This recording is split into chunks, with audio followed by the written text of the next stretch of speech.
It's not good enough to complain, oh, I cannot afford my health care. I can't afford child care. I can't afford to send my kid to college. I'm paying half of my income in rent. You know, if you're not happy about that, you've got to be involved in the political process.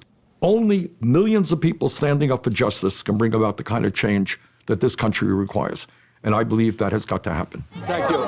Thank you. Sanders says the change he envisions most closely resembles Scandinavian and European countries with democratic governments and comprehensive social programs. But that's certainly not how President Trump has characterized it.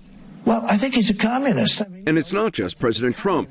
At the debate this past week in Las Vegas, this is how former New York Mayor Michael Bloomberg responded to one of Sanders' proposals to require greater employee ownership of large companies. I can't think of ways that would make it easier for Donald Trump to get reelected than listening to this conversation. This is ridiculous. We're not going to throw out capitalism. We tried that. Other countries tried that. It was called communism, and it just didn't work.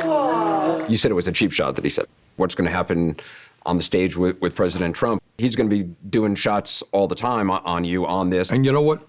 We will fight back, and this is what we will bring up. We will bring up is that the President of the United States is a pathological liar. And it is increasingly clear that many people just don't believe anything that he says. He is a fraud. I look forward to taking him on. What is democratic socialism? When Donald Trump was a private businessman in New York, he got $800 million in tax breaks and subsidies to build luxury housing. That's called corporate socialism. What democratic socialism is about is saying, let's use the federal government to protect the interest of working families.